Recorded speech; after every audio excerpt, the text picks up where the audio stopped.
नमस्कार। कुछ दिनों पहले मैं भारत के प्रधानमंत्री माननीय नरेंद्र भाई मोदी जी का भाषण सुन रही थी। उन्होंने एक कविता की कुछ पंक्तियां कही थी जो मुझे वास्तव में हर भारतीय के मन की बात लगी और वो पंक्तियां मेरे मन को भी छू गई। उसे मैंने रिकॉर्ड किया है और आज हमारे देश के वीर जवानों को और हमारे देश की जनता को मैं समर्पित करती हूँ। जय हिंद।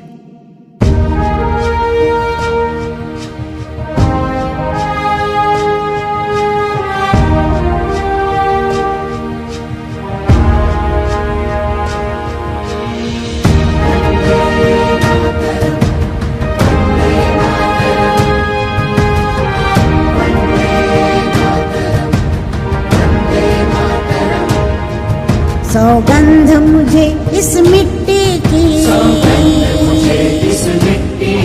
सौगंध मुझे इस मिट्टी की, मैं देश नहीं मिटने दूंगा, मैं देश नहीं मिटने दूंगा, मैं देश नहीं रुकने दूंगा, मैं देश नहीं झुकने दूंगा, मैं देश नहीं झुकने दूंगा।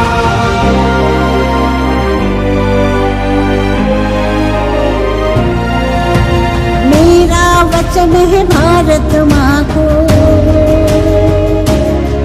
तेरा शीश नहीं झुकने दूंगा, तेरा शीश नहीं झुकने दूंगा, तेरा शीश नहीं झुकने दूंगा, तेरा शीश नहीं झुकने दूंगा।